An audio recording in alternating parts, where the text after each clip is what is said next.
Letošnja novost cerkve je pravzaprav tudi oltar.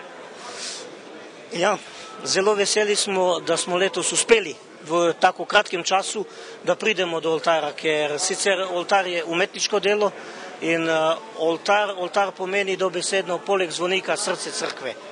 Tako da res zelo hvaležni smo našem visokopreosveščenom mitropolitu Jovanu, hvaležni smo svim župnikima iz Slovenije, tu bi posebej podudaril na namestnika arhierejskega gospoda našega Perana Boškovića in sve župnike, kateri su pomagali delno sa financijskim sredstvima.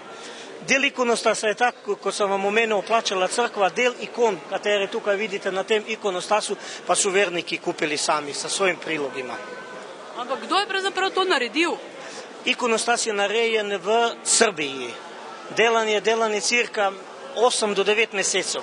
Ikone su delane v Beogradu, delao je Atelje Minić, kateri je zelo znan in zelo priznan za izdelavu ikona. Drugače pa je vse to v bistvu ročno delano, ne? To je v bistvu sve ručno delo. To je dobesedno sve ručno delo. In to je pravzaprav kar eno težko delo, bi rekli, ne?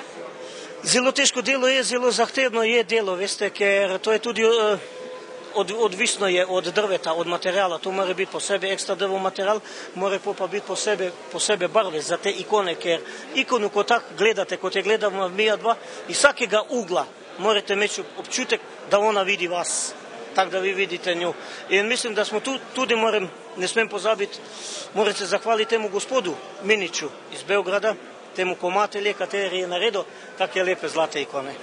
S tem, da del oltarja je pa tudi pozlačen, ne? Del teh ikon ozada v tej barvi, to je pozlačeno, ja.